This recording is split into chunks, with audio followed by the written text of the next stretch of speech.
19 শতকের শেষের দিকে বিজ্ঞান জগতে এমন এক নারী আবির্ভূত হন যিনি শুধুমাত্র বিজ্ঞানকে নয়, মানবতার ইতিহাসকেও বদলে দেন।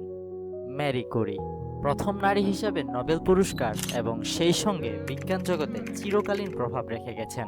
তার গবেষণার একটি ছিল পৃথিবীর রহস্যময় শক্তি, তেজস্ক্রিয়তা, যা তিনি মানবজাতির কল্যাণে ব্যবহার করেছিলেন।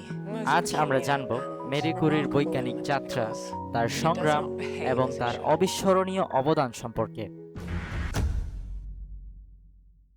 1867 সালের 7 নভেম্বর পোল্যান্ডের ওয়ারশ শহরে জন্মগ্রহণ করেন মারিয়া স্ক্লডভস্কা, যিনি পরবর্তীতে ম্যারি কুরি নামে খ্যাতি লাভ করেন।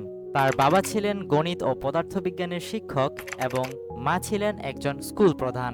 তারা মেয়েকে শিক্ষার মূল্যবোধ দিয়ে গড়ে তোলেন, কিন্তু পারিবারিক অর্থনৈতিক সংকট ও ব্যক্তিগত ক্ষতি তার জীবনকে একদমই সহজ করে দেয়নি।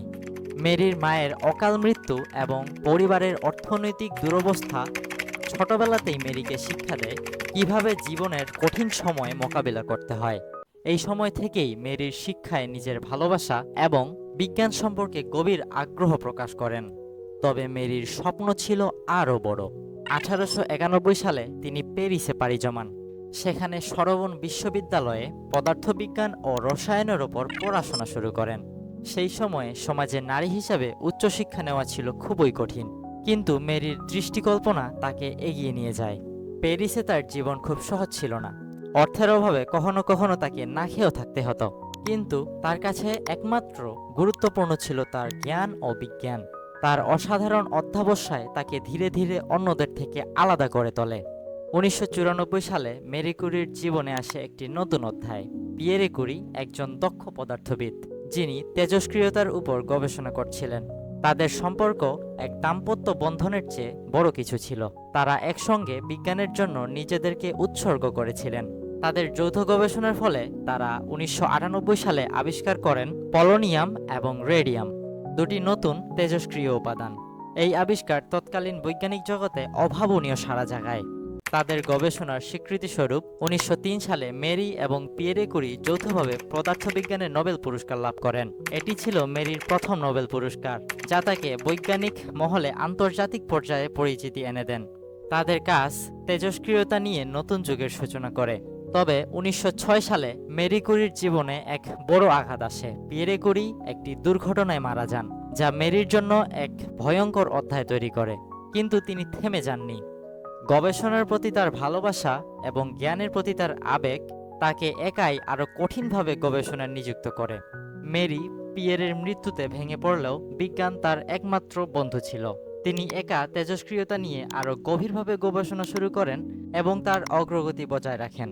2011 সাল ম্যারি কুরি দ্বিতীয়বারের মতো নোবেল পুরস্কার অর্জন করেন, এবার রসায়নে। তিনি হলেন প্রথম ব্যক্তি যিনি দুটি ভিন্ন শাখায় নোবেল পুরস্কার পেয়েছেন। এই কৃতিত্ব তাকে বিজ্ঞান জগতে অমর করে তোলেন। এরপর তিনি রেডিয়াম ইনস্টিটিউট প্রতিষ্ঠা করেন, যা পরবর্তী প্রজন্মের বিজ্ঞানীদের তেজস্ক্রিয়তা নিয়ে গবেষণা করার সুযোগ দেয়।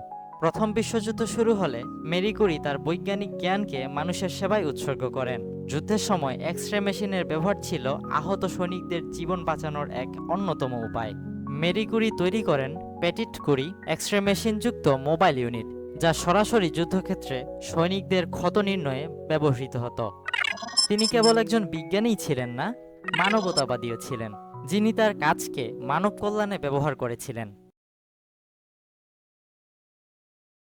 মেরি তার কন্যা ইরিন কুরিকে সাথে নিয়ে যুদ্ধের মাঠে সরাসরি চিকিৎসার কাজে অংশ নেন। তার এই অবদান বহু জীবন বাঁচিয়েছে এবং তিনি ইতিহাসে একজন ফিলান্থ্রপিস্ট হিসাবেও জায়গা করে নিয়েছিলেন।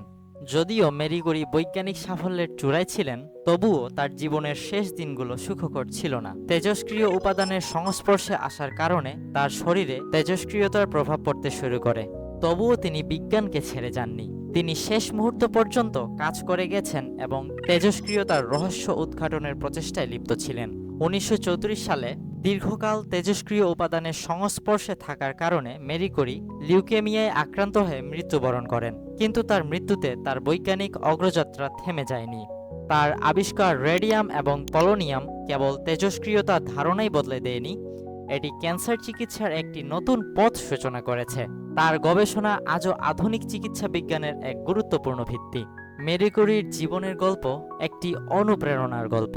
একজন নারী যিনি সকল প্রতিকূলতা অতিক্রম করে নিজেকে বিজ্ঞানের শীর্ষে নিয়ে গিয়েছিলেন। তার এই অমর কীর্তি আজও বিশ্বের বিজ্ঞানীদের পথ প্রদর্শক এবং অনুপ্রেরণা হয়ে রয়েছে। তার মেয়ে ইরিন কুরিও নোবেল পুরস্কার জয় করেন, যা প্রমাণ করে যে মেরি কুরির উত্তরাধিকার এখনও জীবিত রয়েছে।